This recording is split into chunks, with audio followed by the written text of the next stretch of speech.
In this episode, I'm looking at how our idea of software is changing now. For decades, it was predictable. You give the same input to the software and it responds with the same output. But with the advent of AI and large language models, that logic doesn't hold anymore. We are moving from systems that follow rules to ones that make choices. And that shift from deterministic of previous software to the probabilistic, which we are seeing right now, is changing how we create and design the technology. You're using an AI writing tool, maybe ChatGPT or Claude. You paste in a paragraph and you clicked summarize. And the first time, it gives you this neat, clean summary. Looks good, it feels reliable. Then just out of curiosity, or maybe you're just trying to see if it can do better, you click summarize again. And you know what? It comes back different with a different response. It's not wrong or it's not nonsense. It's just a different version of the same thing you asked for. It could be shorter or it could be sharper. Maybe it's emphasizing a different detail. And if you watch the user in that particular moment, you can almost observe something. There will be a small hesitation on their face. Okay, I got two versions for the same question that I have asked, but it's not the same answer. Which one do I trust? Which one is the actual answer? That hesitation on the face is tiny, but I think it's also the shift we are living through, right? And I'll tell you why. For the last, let's say 10 to 20 years, we had this quiet contract with software we have been interacting with. It's not spoken explicitly, but it's just understood. It's you do your part, the system does its part. Basically, something like you click add to cart or fill an application form and hit save or submit, and the system does its part. It's the same input, same output, and it's the same reaction, no surprises. And honestly, this kind of predictability is what made software feel safe for the people. If it behaved the same way yesterday, we assume it would behave the same way today and tomorrow. That's what I mean when I say deterministic era.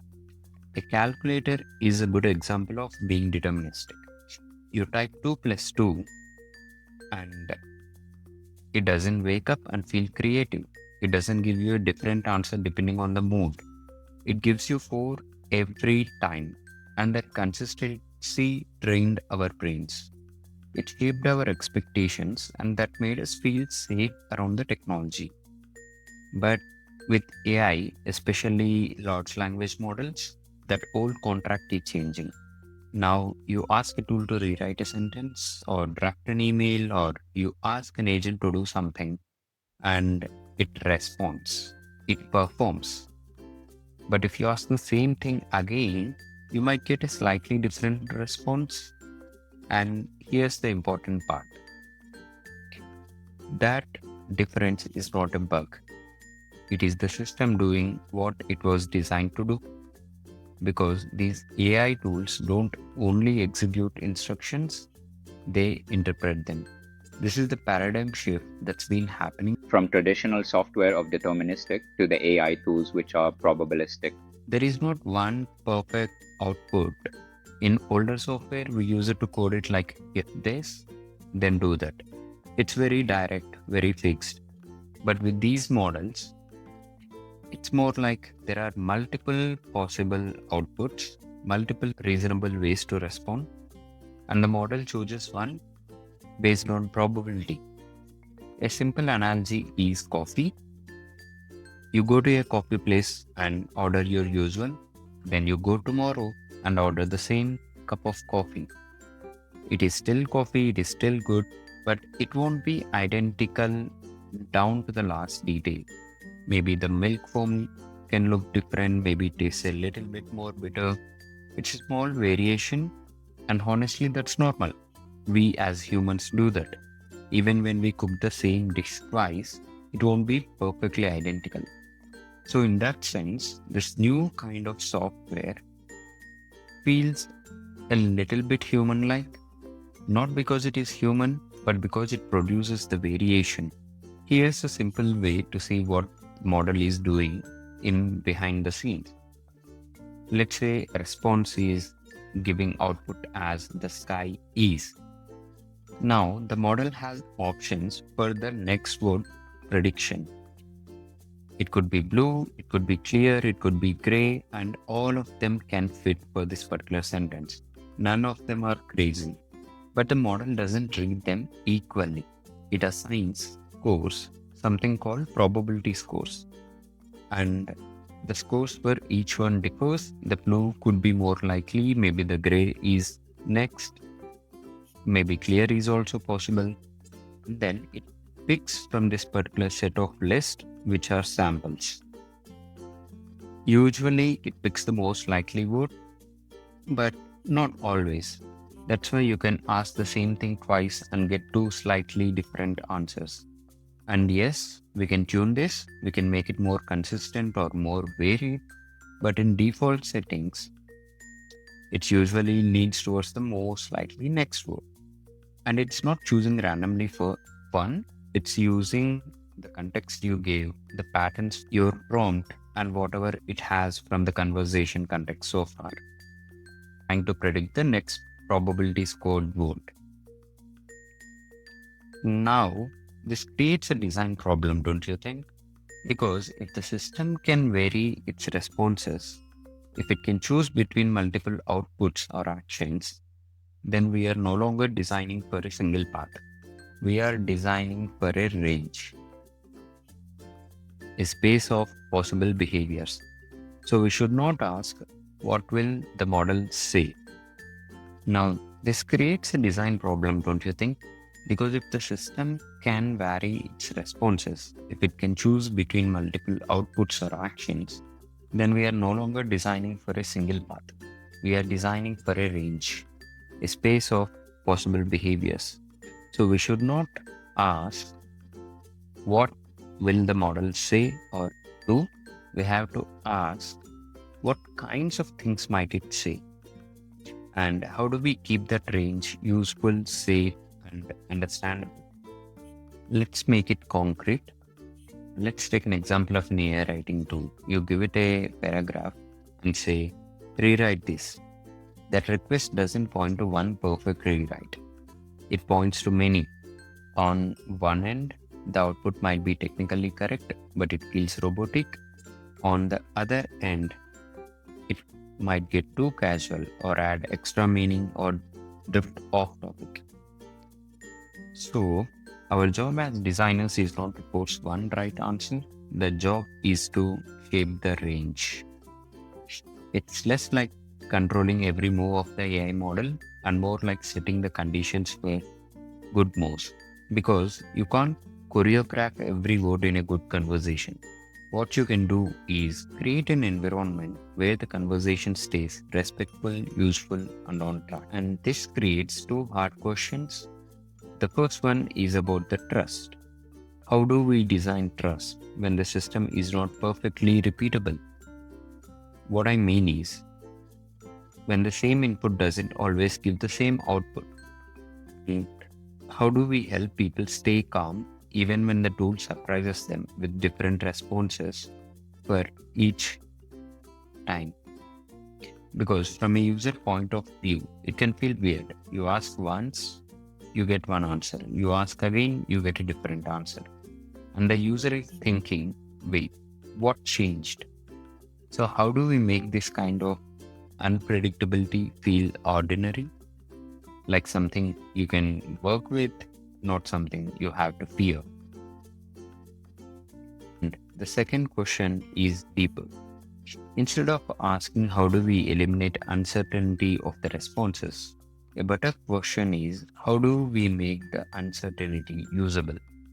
Because if we treat LLM like a deterministic product, okay, we will just tighten the prompt until it always gives the exact same output. It doesn't really work. And it doesn't work because the model is not a rules engine. It's not doing if this, then that. It's an interpreter, and interpreter creation and interpretation creates variation. So the goal is not to remove uncertainty completely. The goal is to make it usable and make it feel normal. This shows up very practically in product decisions. What do we allow to vary and what do we allow not to vary? How do we help they feel that difference without needing them to understand what's happening in the back end with the model? Because they shouldn't have to know how the model works. They should just feel, okay, this part can change and this part won't. To start with that first question, designing for trust, here's the key thing. In probabilistic system, trust doesn't come from the sameness. Because if the model can respond differently each time, you cannot build trust by promising perfect consistency. So the trust has to come from something else. It comes from making the variability feel understandable and manageable. Okay, I get what's happening and I know what to do with it. And honestly, we have already started teaching people this quietly through interface patterns. You can see it in the AI tools we are using right now. Let me give an example of 3 patterns. Pattern 1 is the regenerate. You've seen this, that little regenerate or try again icon in LLM tools. In classic software, that would feel strange. Like, why would I ask the exact same thing again and expect a different answer? That would be a bug or a reload problem. But in AI tools, it makes total sense. And that's the point. The tiny icon is basically telling the user, hey, there is not one perfect answer. There are a few reasonable ones. If you want, try another. And it does something big for trust. It makes variation feel normal, not suspicious. It turns uncertainty into a choice instead of a threat. And it subtly frames the relationship as collaboration between the user and the system. Like, we are exploring this together. So the user mindset shifts from the system got it wrong to let me see one more option. That's a real pattern. 2 would be showcasing alternatives, especially in writing tools or agent planning tools. Don't hide the variation, showcase it. Draft A, draft B, option 1, option 2. Here's one way to do the task, and here's another. Because now the user is not guessing what the model is doing, they can see it in front of them. And when people can see variation, they stop reading it like a glitch. They start reading it like a workspace. Like, oh, this is a space where I can choose. The pattern 3 is using transparency cues. We have been seeing this more recently, especially with RAG, rack type systems. Where did this come from? Is it from the internet? Is it from a document? Which document is it? Sometimes you see citation, sometimes you see a source tag, and these types of cues do 2 things at once. First, they stop the model from sounding like it's sure about everything. Second, they give the user a quick read on grounding, like, okay, this part is coming from this document, this part is coming from that web page. And that can make people feel calmer, sometimes even empowered, because the moment a model pretends to be certain when it is not, the trust collapses. So these 3 patterns, regenerate, providing alternatives and transparency cues, they're all doing the same deeper job. They are shaping uncertainty into something people can live with. But here's the thing. Transparency alone is not enough. People also need control. I'm not speaking about prompt engineering, but control, which is steering the model to get the responses which the user desires. Because without steering, the variability can feel like moodiness of the LLM, like the tool is in a different mode every time you click and so giving a different response. But with steering, This variability starts to feel like collaboration, like you and the system are working together. So let me give you three ideas regarding the steering. The first one is providing the tiny controls. You've probably seen this in tools like ChatGPT, Canvas, Notion, AI, and a lot of writing assistants. You select a line of text and a small menu pops up. Make it more formal, make it more friendly, make it shorter. On the surface, this looks like UI polish, but what it's really doing is narrowing the model's range without forcing the user to write a detailed prompt. It's basically telling the system, stay inside this lane, but you can still vary inside it. So the user gets steering, simple human controls instead of a prompt writing jar. In the scenes, there is this dial LLM developers use, which is called temperature. It's basically how wide should the model explore its responses or actions. Higher temperature, more variety, more surprise, also more chance of drifting. That can be great for creative work, like brainstorming or fiction or naming ideas. Lower temperature, more steady, more repeatable. It's more conservative. This especially matters in places like finance, healthcare, legal, anywhere you want less wandering of the model creativity. But here's the point, most users never need to see the word temperature.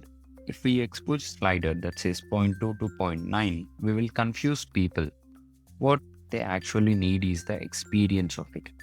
So instead of temperature, we translate it into intent. More creative, more precise, surprise me, stay close to the source, same capability. It's represented in the human language. Is deciding what varies and what stays fixed.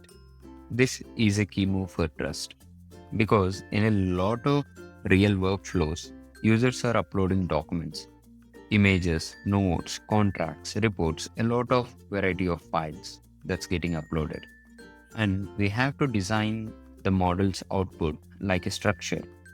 Some parts are safe to vary, like phrasing, tone, rhythm, but some parts should not vary at all. It could be names, numbers, dates, medical facts, and legal terms, especially investor amounts, anything that becomes ground truth. Those need to be locked. So imagine a simple control, almost like a fact lock, a, a toggle that says freeze key entities pulled from the source that's been uploaded. Now we let the model play, but inside a safe frame. We are doing something subtle but powerful. We are not just giving an answer or a response. We are giving a reason to trust the response provided. Alright, now let's get practical. If we are building one of these AI tools, we hit a real question at some point. How do we know that it's ready to ship? How do we know that our AI tool or AI feature is ready to ship when it can produce a range of responses? Because in deterministic software, shipping is binary, it works or it doesn't. But here, ready to ship means something else. It means how does it behave across conditions, across different inputs, different users, different situations over time. So testing shifts.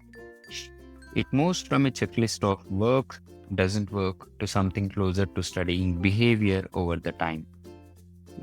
Let me give you three lenses for testing. The first one is statistical testing. This is about measuring the range of responses.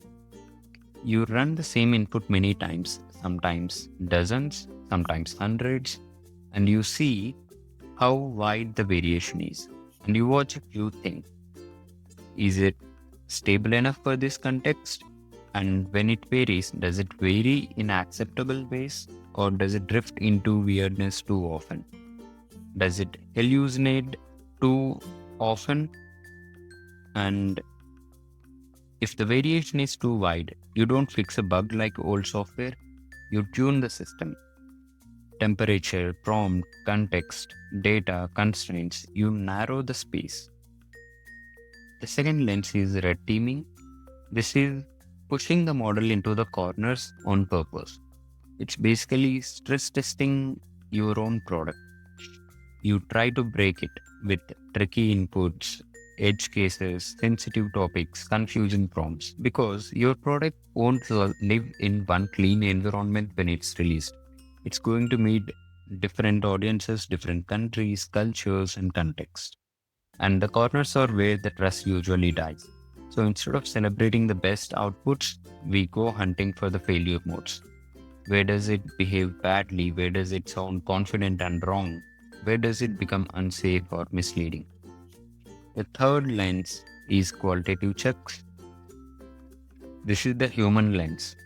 You sit with real people, put the tool in front of them, and watch how they interact. Not just what they click, but where they hesitate. Where does their trust crack? Do they pause because the tool feels too confident? Do they get uneasy because it keeps changing? Or do they quietly stop trusting it and just move on? And this is the important part. Metrics can tell you how close something is to right, but only people can tell you when they stop trusting it. So you need both, because in these systems, trust is not a feature you ship once. It's something you observe, shape, and keep earning. This might feel a bit theoretical, so let's ground it. Let's take one concrete workflow, just one, and make it real. Imagine we are designing an AI writing assistant for journalists. The job is very specific. Be fast, be creative enough to find a hook, but never mess with the pack. Because in journalism, credibility is the whole game. The question becomes, how do you design for truth and imagination at the same time? Here's the flow I'll build. We will start with a deterministic foundation. Let's say the journalist uploads a press release as a document. Before the model generates anything, the system extracts the anchors: company name, funding amount, investors, key codes from the source which it had uploaded. And it surfaces all these items in a sidebar, almost like the tool is saying, these are the facts that we will not mess with, and we log those anchors so every headline idea stays tied to them. This is the trust. Step 2 would be allowing the probabilistic exploration. Now the journalists click generate headline ideas, and here they actually want variation. So we generate 5 different directions side by side, and we label them with simple style cues. Analytical, punchy, could be straight or curious, maybe even slightly provocative but still accurate. This is the brainstorming partner moment. And because nothing is published yet, high creativity is okay in this particular step. The user is choosing. This is low stakes exploration. Step would be making the steering feel effortless. Let's say the journalist picked one headline. Now we give simple controls on top of it. Make it sharper, make it more concise, make it more formal. And this is where one toggle matters a lot. A fact lock, freezing the names, numbers, and the dates from the source which the user had uploaded. So the model can play with phrasing without touching the ground truth. And every time the tool generates something, we add a small source cue, a chip that says where it came from: this document, from this paragraph, from this code. Step 4 would be verifying the facts before publishing. Before the journalist ships anything, they click verify facts. Now the UI shifts. It starts showing soft confidence signals. This part is verified, this part needs a check. For example, $10 million confirmed from the source text. And if something cannot be confirmed, the system should say that clearly, not loud, not scary, just here's what I know and here's what I'm not sure about.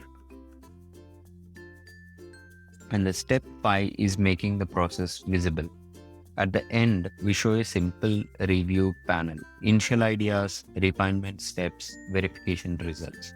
So the variability stops feeling like randomness, it becomes a visible process, a collaboration the user can track. And that's the step.